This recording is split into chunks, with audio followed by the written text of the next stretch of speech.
Hi guys! Today is Friday kaya magmunggo tayo. Ginisang munggo, beans. Ito ang ating mga rekado, ang ating sahog na pata ng baboy, ang ating gulay na daon ng ampalaya, kalabasa, at ang ating sibuyas at luya. So, timplahan lang natin yan ng salt at pork cube. So, let's go guys! Magluto na tayo ng munggo. Today, Friday. So guys, ito yung ating munggo. Ayan.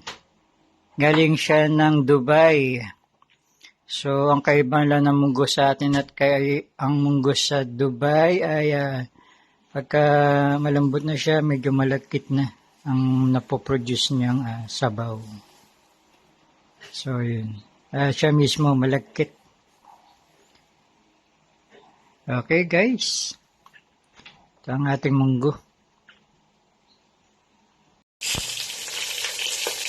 So, pinrito natin ng konti yung ating pata, guys, para mawala yung lansa niya. So, ginamitan natin siya ng super kalan. Dahil dito tayo magpapalambot ng beans at ng ating pata. Ayan.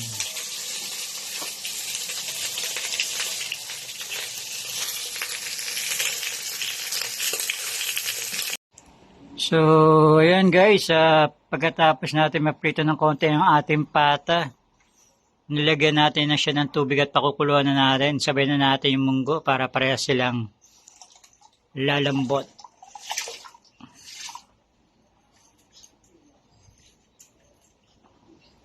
So, ayan na guys, ang ating munggo.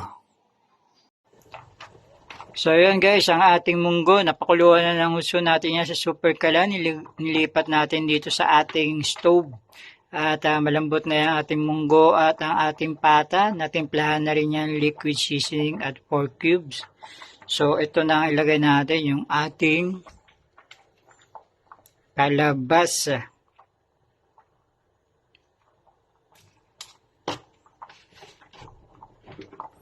So, lagay natin ang ating kalabasa bago natin ilalagay yung ating daon ng ampalaya mamaya. So, ayan ang ating munggo. Friday is munggo day.